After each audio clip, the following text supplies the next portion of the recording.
Good morning, gang. Happy Monday morning. Back to the grind for everybody. Here we go again. All right.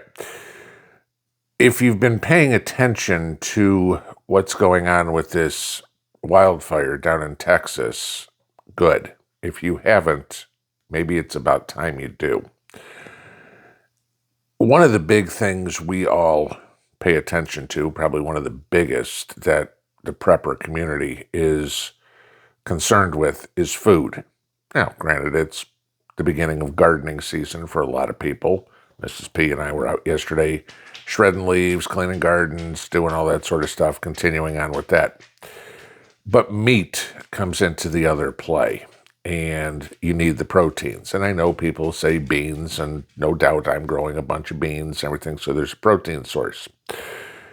But your beef, pork, chicken, fish, you need to have that as well. I mean, it's a diet that we eat. And most of you guys know I am on the carnivore diet, which is beef primarily, okay? One of the big things that we are all concerned about is Bidenflation, okay? We're getting plenty of it, and it's making food more and more and more expensive. I'm going to give you a thought here real quick, and you might want to at least start looking. Now, most of us know roughly, because of what we do, because of prepping, how much we eat a year. A lot of us keep a record of our consumption, so we have a good idea of what we need to prep. Hey, this is what I eat in a week. This is what I eat in a month. Okay, I need to have 12 times this amount to have a year's worth of food. Okay, you've all done the exercise, or if you haven't, you should. So we look at beef, and we look at these fires. Okay, now to give you an idea, the biggest fire down in Texas, the Smokehouse Creek fire, has now consumed over 1 million acres, and it is 15% contained.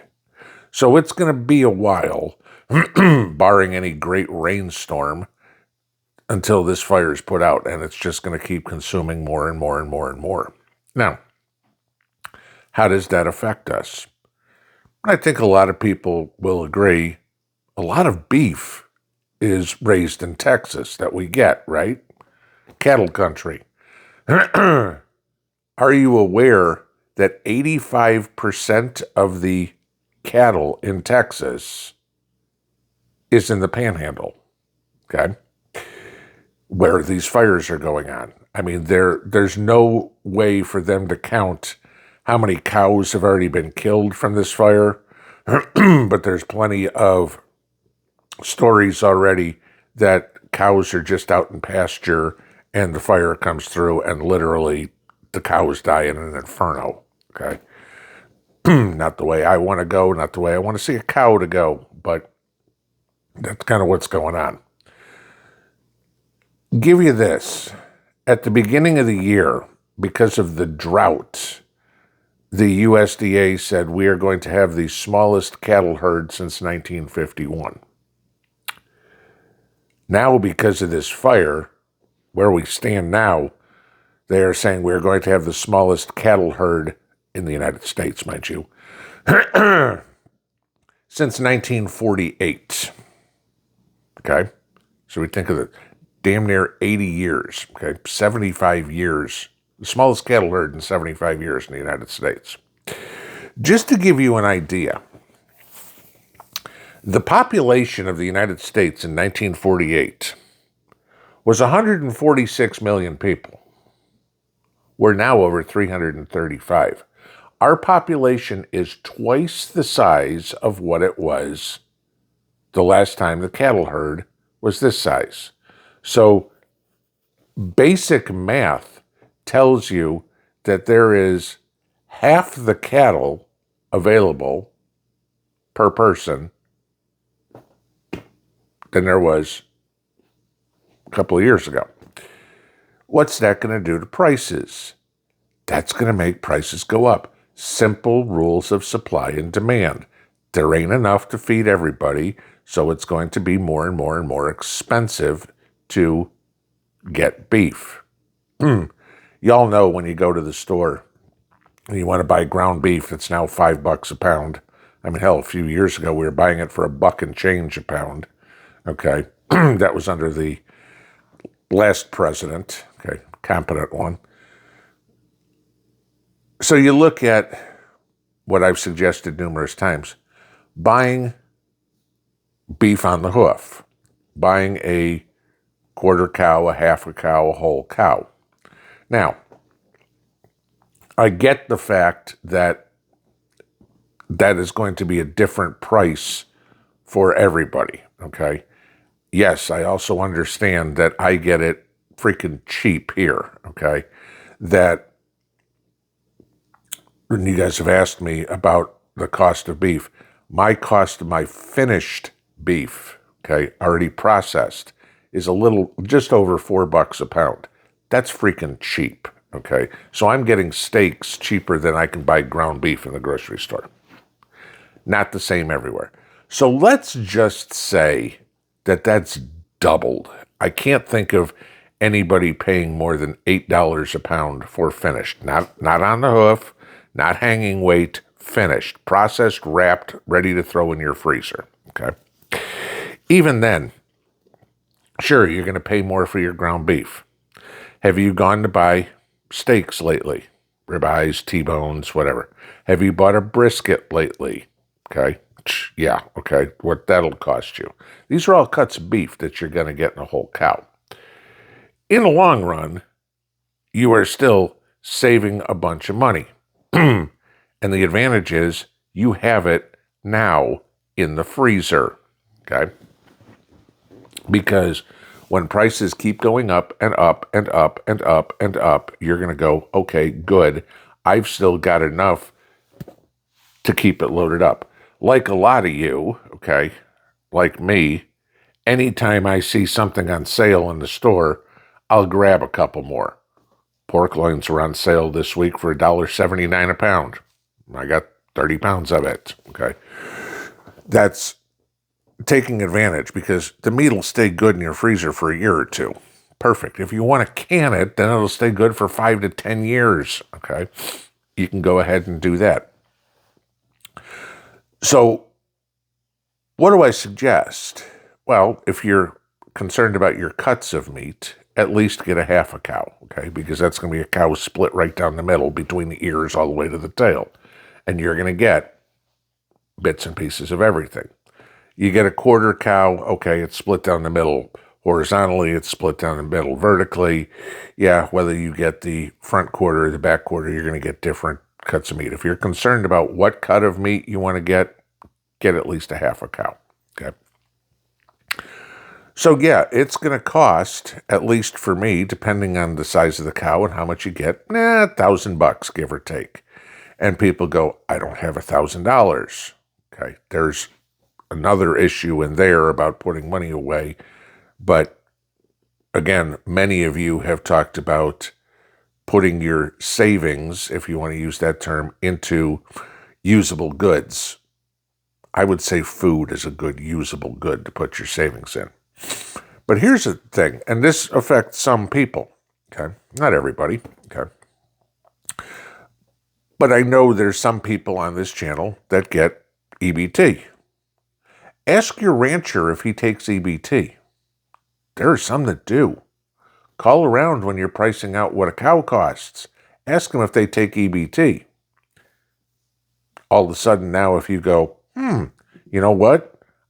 And I don't know what everybody gets in EBT. That's different for everybody. I mean, I've heard some of you guys say you get $13 a month.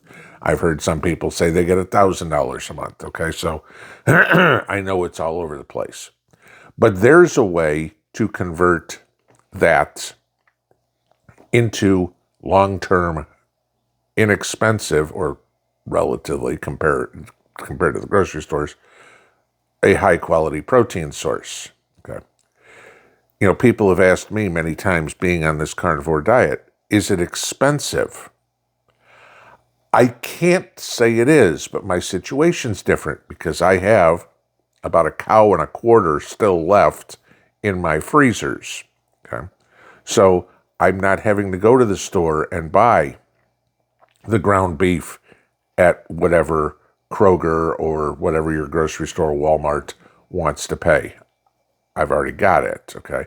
I've got steaks, I've got beef ribs, I've got roasts, whatever. So, I mean, I've got it. I'm not paying the exorbitant prices in the grocery store. It's something to take a look at because this fire is not getting any better. Now, you can take a look at something else. The drought, which affected the cattle herd in the first place, hasn't ended. Okay. Then you see stuff like this massive snowstorm that's going on in the Sierra Nevadas, out California, Nevada, that area. Okay. How's that going to affect cattle that is raised out in California? There's that too. Okay. Or Nevada. What do you have? And you're going to hear all these people scream, oh, it's global warming or climate change or crap. I want to remind you of something that I talked about 2 years ago. You know what this really is? This is the grand solar minimum. We told everybody this 3 years ago, 4 years ago, longer than that. Go watch Danny at Deep South Homestead and how long he was talking about it. Okay.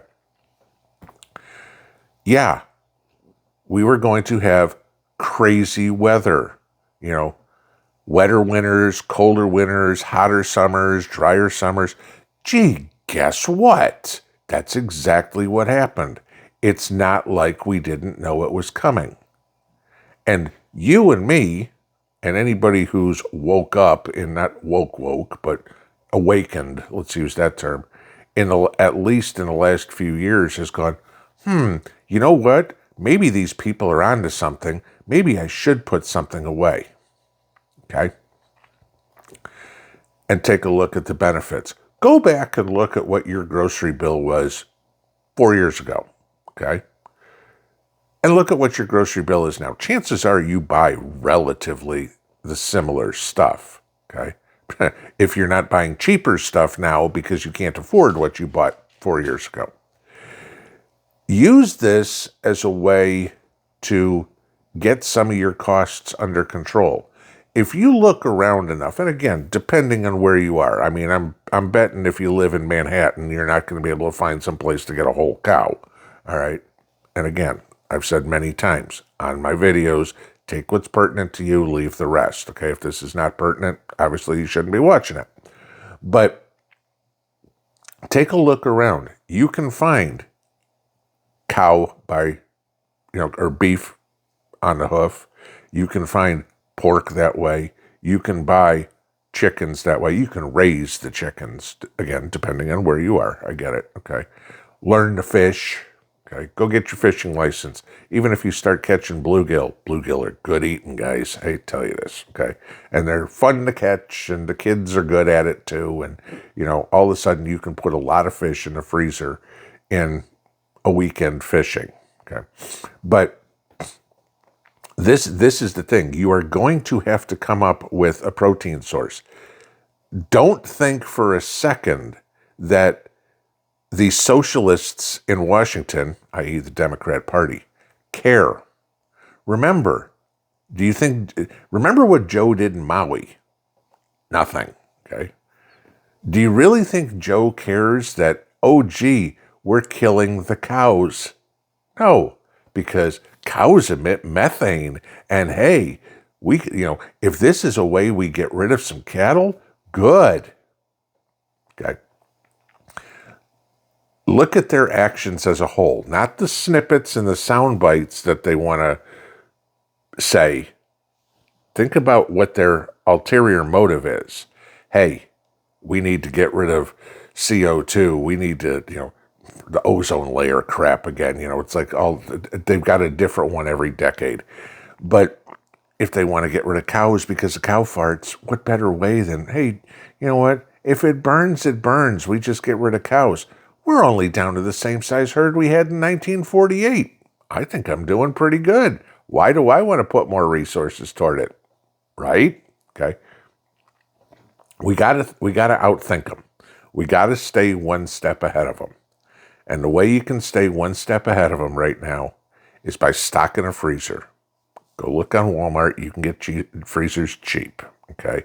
And I'm telling you this, by the time you add up beef on the hoof or pork on the hoof or whatever and fill that freezer, including buying the freezer, and compare the same amount of stuff that you'd buy at the grocery store, you're going to go, damn, I saved money and I got a boatload of food that I can eat. And I don't have to worry about any more Bidenflation for a while.